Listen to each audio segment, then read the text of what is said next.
In this episode, the spotlight lands on a whispering waterfall tucked along a remote forest trail in a lesser-known national park.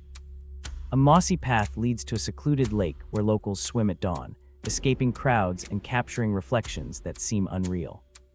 In a nearby city, an abandoned rail yard houses a secret museum, a boutique cafe, and a gallery that glows with overlooked history.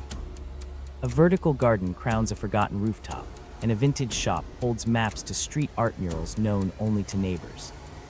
Viewers are invited to share their own hidden gems, turning travel into a community quest for the few know, fewer go experiences.